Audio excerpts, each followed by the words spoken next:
Salam, axşamınız xeyir olsun. Günaz TV-yə baxırsınız. Studiyada Aynur Zahid əvvəlcə əsas xəbər başlıqlarından qısaca nəzər salaq. Urmuda İşıq İdarəsinə silahlı hücum olub. Azərbaycanda kərimə dövləti qurmaq istəyənlərə hökm oxundu. Mnatsakanyan Azərbaycanın ərazilərinin işğalında iştirak etdiyini təsdiqlədi.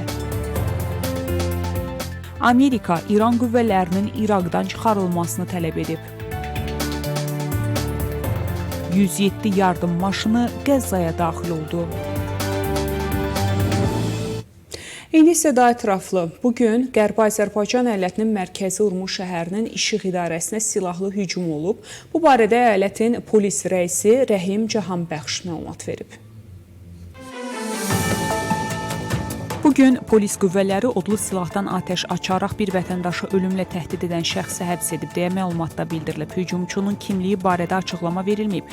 Bir odlu silahın götürüldüyü və hücumçu barəsində cinayət işi açıldığı qeyd olunub. Yerli sosial media platformalarında hücumçunun Kürdəsilli Naci Şərif Zindəşlinin qardaşı oğlu olduğu və Urmiya İşıq İdarəsinə hücum etdiyi bildirilib. Sosial media fəallarının hadisə yerindən yaydıqları videolarda bir nəfər yaralının xərəkdə ambulansa aparıldığı əks olunsa da, rəsmi media ehtimal olunan ölü və yaralı barədə hər hansı məlumat yaymayıb. Qeyd edək ki, Sepaha yaxınlığı ilə tanınan keçmiş narkobaran və hazırda xeyriyyəçi iş adamı kimi qələmə verilən Naci Şərif Zindəşli həm də Kürd silahlı qruplaşmaları ilə əlaqəli şəxs hesab edilir.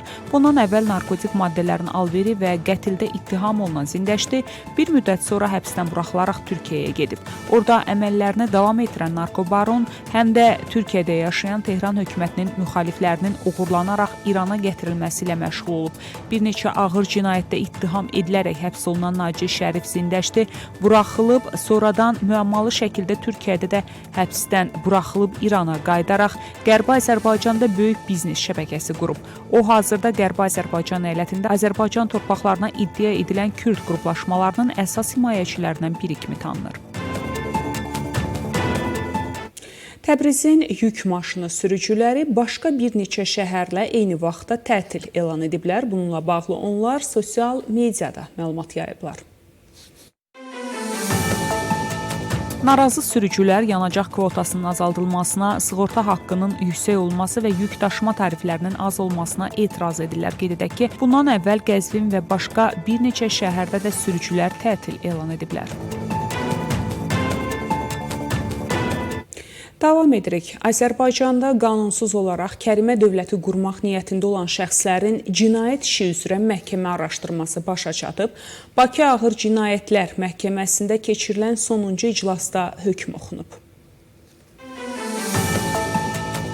Şəlalə Həsənovanın sədrlik etdiyi hakimlər belə qənaətə gəlib ki, təqsirləndirilən şəxslərə verilmiş ittihamlar məhkəmə istintaqında toplanmış sübutlarla təsdiqini tapıb. Hökmə əsasən Arif Cümşidov və Anar İsayev 17 il, Xəqani Məmmədov, Sənan Məmmədov, İqbal Axundov və Tərzan Qaraşov hər biri ayrı-ayrılıqda 8 il müddətinə azadlıqdan məhrum edilib. Qeyd edək ki, adı çəkilən şəxslərin cinayətkar planları Dövlət Təhlükəsizlik Xidməti tərəfindən ifşa edilib. Onlar dövlətə qarşı yönəlmiş cinayət əməllərində ittiham olunaraq həbs ediliblər. Bakı Hərbi Məhkəməsində davam etdirilən məhkəmə prosesində dindirilən təqsirləndirilən şəxs Levon Mnatsakanyan Azərbaycanın suveren ərazilərinin işğalında iştirak etdiyini təsdiqləyib. Munatsakyanyan müxtəlif illər qondarma qurumda tabor komandiri, diviziya komandiri və artilleriya rəisi olduğunu bildirib. Dövlət ittihamçılarının suallarını cavablandıran təqsirləndirilən şəxs Samvel Karapetyanın rəhbərlik etdiyi hərbi hissənin tərkibində Azərbaycanın suveren ərazilərinin işğalında iştirak etdiyini etiraf edərək deyib. Ağdamda, Cəbrayıl, Ağdərədə, Füzulidə və digər ərazilərində aparılmış döyüş əməliyyatlarında iştirak etmişəm. Qeyd edək ki, Ermənistanın hərbi təcavüzü nəticəsində sülh və insanlıq əleyhinə cinayətlər, müharibə cinayətləri, o cümlədən təcavüzkar müharibənin hazırlanması və aparılması, soyqırımı, müharibə qanunlarını və qaydalarını pozma, habelə terrorçuluğu maliyyələşdirmə, hakimiyyəti zorla ələ keçirmə, onu zorla saxlama və digər çoxsaylı cinayətlər törətməkdə təqsirləndirilən Ermənistan Respublikasının vətəndaşlarının məhkəməsi davam etdirilir. Buraxılışımız davam edir. Amerika İran qüvvələrinin 2 həftə ərzində İraqdakı mövqelərindən çıxarılmasını tələb edib və İranın onlarla hərbi və nüvə obyektinə giriş istəyib. Bununla bağlı İraqın Xarici İşlər Naziri Amerika Prezidenti Donald Trumpın mesajını İran rəsmilərinə çatdırıb. Mənbələrin məlumatına görə Xarici İşlər Naziri Fuad Hüseynin Tehrana səfəri zamanı verdiyi mesajda İranın yaxın həftələrdə Amerika ekspertləri tərəfindən təftiş üçün 31 hərbi nüvə və tədqiqat obyektini açması ilə bağlı tələbi yer alıb. Xatırladaq ki, Fuad Hüseyn bu həftənin əvvəlində Tehrana səfər edib. Mənbələrin məlumatına görə mesajda Tehranın cavabı və tələblərə əməl etmə sürətindən asılı olaraq Amerikanın İrana qarşı potensial eskalasiyasının davam edəcəyi barədə xəbərdarlıq edilib. Bildirilib ki, təklif edilən yoxlamalar davam edən nüvə danışıqları ilə əlaqəli deyil və ayrıca şərt kimi təqdim edilib. İranın Zahidan, Təbriz, Kərəc, Damxan, Yassuc, İsfahan, Bəndər Abbas, Həmədan və Kəhnun şəhərlərinin həbsxanalarında daha 12 məhbus edam edilib.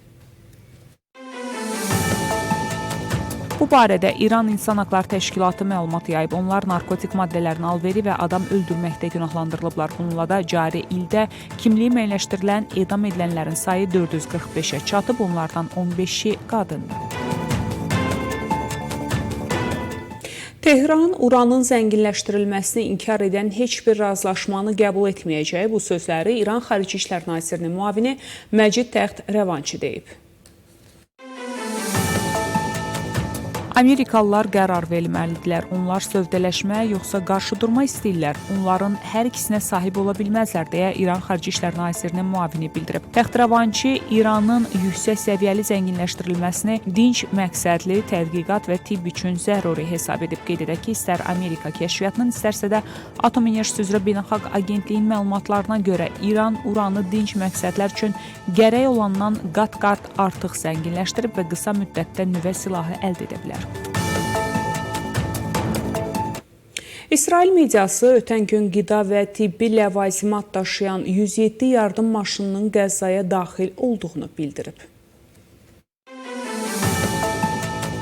İsrail Müdafiə Nazirliyinin tərkibindəki ərazilərdə hökumət fəaliyyətləri koordinatoru bölməsi dünən humanitar yardım daşıyan 107 yük maşınının Qəzza zolağına daxil olduğunu açıqlayıb. İsrail martın 2-sindən bəri fasilədən sonra Qəzzaya yardım çatdırılmasını bazar ertəsi bərpa edib. Ərazilərdə hökumət fəaliyyətləri koordinatoru bölməsindən bildirilib ki, yardımın çatdırılması peşəkar İsrail silahlı qüvvələrinin rəsmilərinin tövsiyəsi əsasında və siyasi eşelonun direktivinə uyğun olaraq həyata keçirilir. Humanitar yardıma un, qida, əczaçılıq dərmanları və tibbi avadanlıqlar daxildir. Humanitar yardım Kerem Şalom keçidi vasitəsilə Qəzzaya girməzdən əvvəl ilk olaraq İsrail səlahiyyətləri tərəfindən yoxlamadan keçib. BMT rəsmiləri deyirlər ki, yardım qrupları təhlükəsizlik, talan riski və İsrail hakimiyyət orqanları ilə koordinasiya problemləri səbəbindən yardımın paylanmasında ciddi çətinliklərlə üzləşiblər. Belə, hörmətli tamaşaçılar, bu saata çatdıracağım əsas xəbərlər bunlar idi. Görüşmək ümidi ilə salamat qalın.